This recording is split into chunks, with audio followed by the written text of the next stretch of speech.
করুন। আপনারা সবাই জানেন আমরা দীর্ঘ 16 বছর আওয়ামী লীগ সরকারের দিকে লড়াই করেছি একটি নির্বাচিত গণতান্ত্রিক সরকারের জন্য।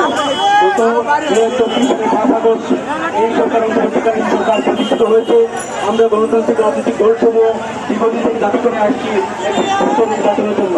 আমরা মনে করি সরকার অন্তর্বর্তীকালীন সরকার যে সময় ঘোষণা করেছেন সেই সময়ের মধ্যে আমাদের সুনির্দিষ্ট নির্বাচনের তারিখ ঘোষণা করতে হবে। সারা দেশে ভোট সন্ত্রাস বন্ধ করতে হবে।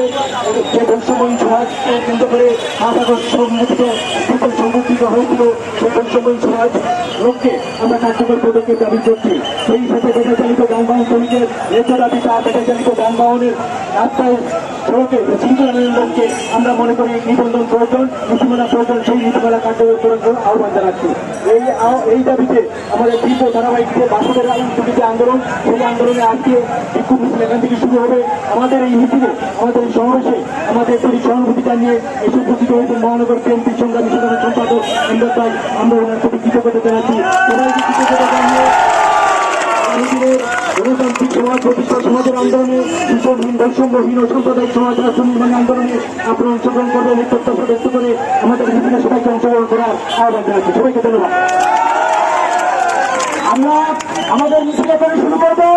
আমরা শান্তিপূর্ণভাবে আমাদের মিছিল করতে চাই। কোনো ধরনের বিশৃঙ্খলা যাতে আমরা না করি এবং আপনারা ইতিমধ্যে দেখেছেন আমাদের দাবির প্রতি আমাদের